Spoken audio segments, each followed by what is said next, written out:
ಎಷ್ಟು ಪುಣ್ಯ ರೀ. ದೇವರಿಗೋಸ್ಕರ ನಿದ್ದೆ ಬಿಡೋದು.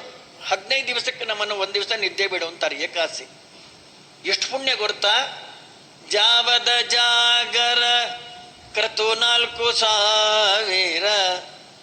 ಒಂದು ಜಾಗರ ಮಾಡಿದ್ರೆ ಏಕಾದಶಿ. ಇಸ್ಪೇಟ್ ನೋಡ್ತಾ ಇಲ್ಲ, ಸೀರಿಯಲ್ ನೋಡ್ತಾ ಇಲ್ಲ, ಹಾಡು ಹಸೆ ಹೇಳ್ಕೊಂಡು ಜಾಗರಣೆ ಮಾಡ್ತಾ 6 to 9 ಒಂದು ಜಾಗರ ಮಾಡಿ 4,000 ಯಜ್ಞದ ಫಲ ಬರುತ್ತಂತೆ.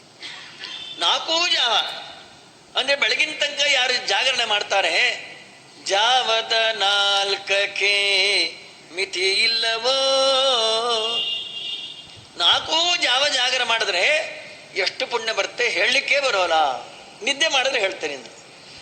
ಏಕಾದಶಿ ಯಾರು ನಿದ್ದೆ ಮಾಡ್ತಾರೆ, ದೇವನ ದಿನದಿ ನಿದ್ರೆಯ ಗೈವರ ಕಾವಲಿಯೋಳು ಹಾಕಿ ಹುರಿಸುವ ಯಮನು.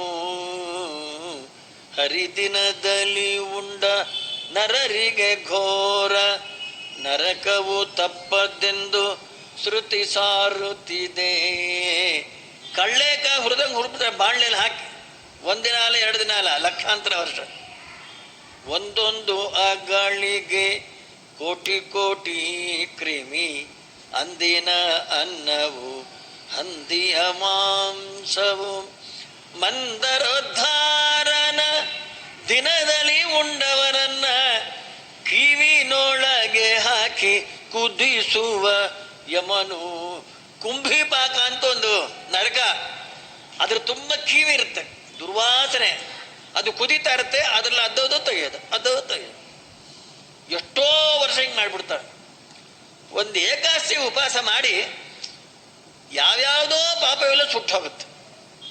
ದ್ವಾದಶಿ ಪರಿಶುದ್ಧರಾಗಿಬಿಡ್ತಾರೆ. ಅಷ್ಟು ಫಲ. ಅದಕ್ಕೋಸ್ಕರನೇ ಕೃಷ್ಣಾಮೃತ ಮಹಾನ್ನವ ಅಂತ 37 ಗ್ರಂಥದಲ್ಲಿ ಒಂದು ಗ್ರಂಥ ಶ್ರೀಮದ್ ಆಚಾರ್ಯರು. ಭಗವಂತನ ಪೂಜೆ ಮಾಡಿದ್ರೆ ಎಷ್ಟು ಫಲ ಭಕ್ತಿಯಿಂದ, ಏಕಾದಶಿ ಉಪವಾಸ ಮಾಡಿದ್ರೆ ಎಷ್ಟು ಫಲ, ಮಾಡದೇ ಇದ್ರೆ ಎಷ್ಟು ಅನರ್ಥ. 15 ದಿವಸಕ್ಕೆ ಒಂದು ಉಪವಾಸ ಮಾಡ್ರಿ ದೇವರಿಗೋಸ್ಕರ ಏನೂ ಮಾಡದೆ, ದೇವ್ರ ದಯ ನಮ್ಮ ಮೇಲೆ ಆಗಲೇ ಇಲ್ರಿ. ನೀನು ಹಣ 58 ಚಪಾತಿ ಹೊಡೆದ್ಬಿಟ್ಟು ಏಕಾದಶಿ ದಯ ಹೆಂಗಾಗುತ್ತೋ